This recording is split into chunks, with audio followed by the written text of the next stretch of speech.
si Srimati Radharani. Ang kanyang pangalan ay Srimati Radharani, na ang ibig sabihin, siya ang pinakamahusay na sumamba kay Lord Krishna.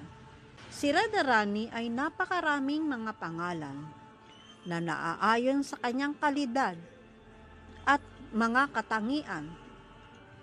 Ang ilan sa mga pangalan ni Radharani na kilalang kilala ay Govinda Anandini, na ang ibig sabihin, siya ay nagbibigay ng kasiyahan kay Govinda o kay Krishna.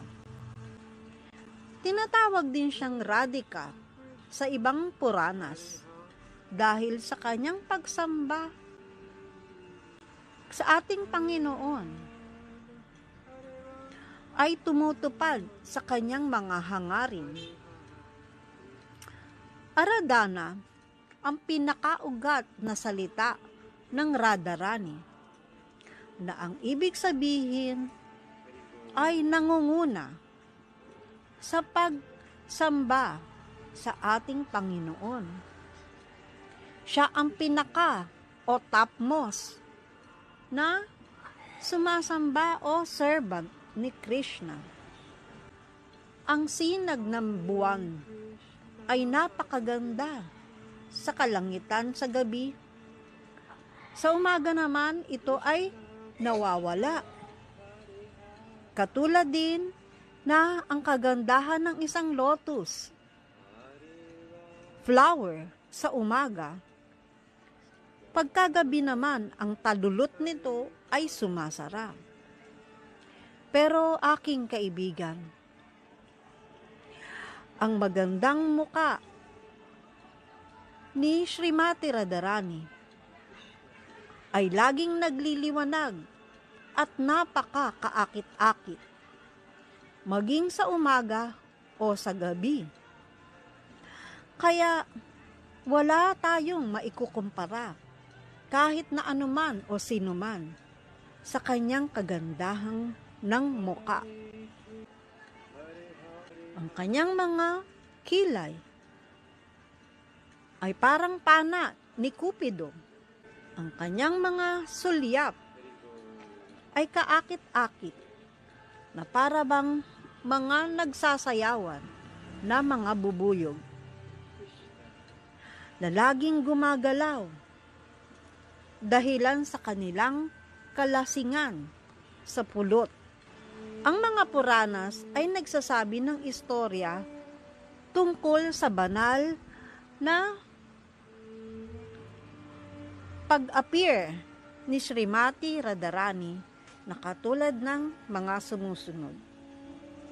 Isang araw, si Brisbhabhanu ay nagpunta sa malapit sa Yamuna ng katanghaliang tapat para maligo.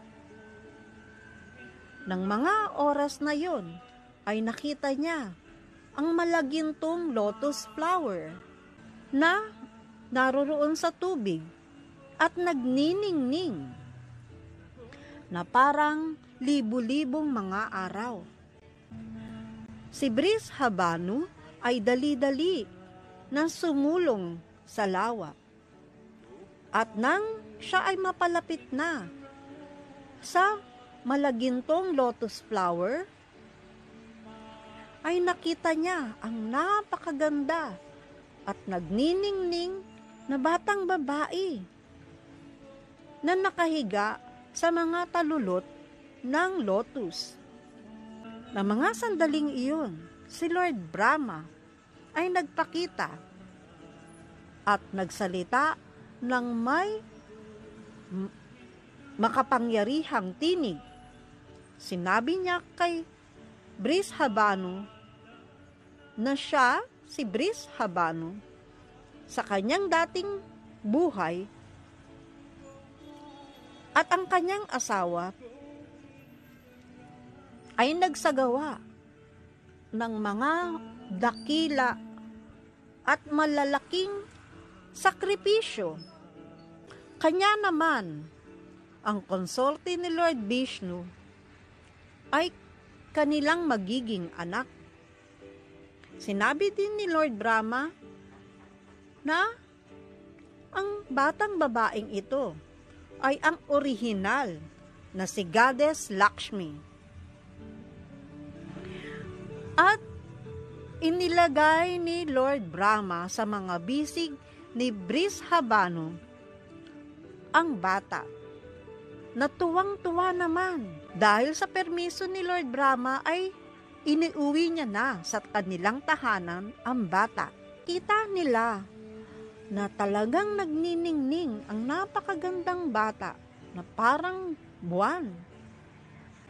Ang nanay na si Kirtida ay agad-agad na nagsagawa ng mga ritual na relihiyon at nagbigay ng mga libo-libong mga baka sa mga Brahmana. At ng panahon na yun ay nilagay si Baby Radhika sa maraming hiyas na duyan. At dahan-dahan ito ay idinuduyan ng mga maliliit ding mga babae sa kanilang bayan. Araw-araw, ang kanyang katawan ay nagniningling na parang mga sinag ng buwan. Sa maikling panahon lamang, ay parang pagmasdan nila na ang batang babae ay hindi nagbubukas ng kanyang mga mata. Ang mag-asawa ay nagkaroon ng alalahanin na ang kanilang anak yatang ay parang bulag simula pagkabata. Simula pa lamang sa pagsilang nito, bulag na yata ang batang ito, sabi nila. Dumating si Narada Muni sa kanilang tahanan at sinabihan sila na kahit na ang babae ay mistulang parang bulag, kailangan pa rin nilang ituloy ang selebrasyon para sa kanilang anak. Kanya naman si Brishabhanu ay nagkaroon ng mga pag-aayos para sa marangyang selebrasyon na sila ay nagkaroon ng anak at inimbital halos lahat ng mga ninirahan sa Ravala at sa Gokula, lalong-lalo na ang kanilang matalik na kaibigan na si Nanda Maharaj at ang kanyang pamilya.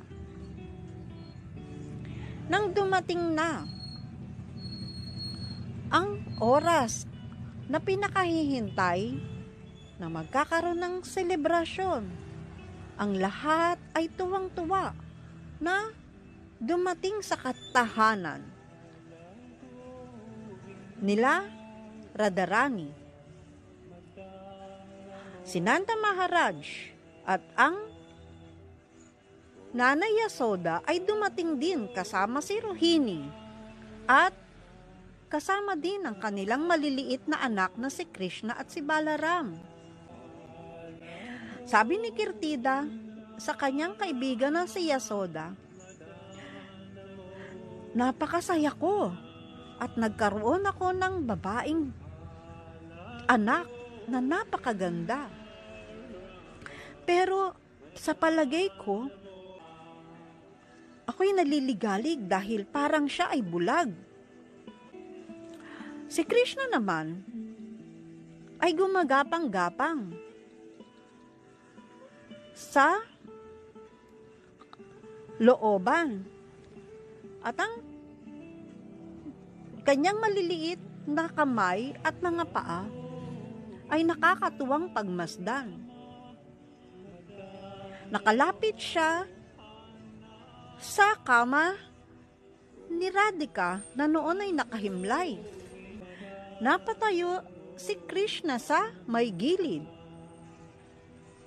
at tinignan niya, sinilip niya ang maliit na bata doon sa kama. At napagbastan niya ang napakaganda na parang buwan na mukha ng baby na si Radhika na nagmumula sa kanyang katawan. Dali-dali ay binuksan niya ang kanyang mga mata. At sa unang pagkakataon ay nakita niya si Krishna. At si Krishna ay pinagmasdan ng may pagmamahal si Radhika. At siya ay ngumiti ng napakatamis. Ito ang unang pagkikita ng batang si Radhika at si baby Krishna.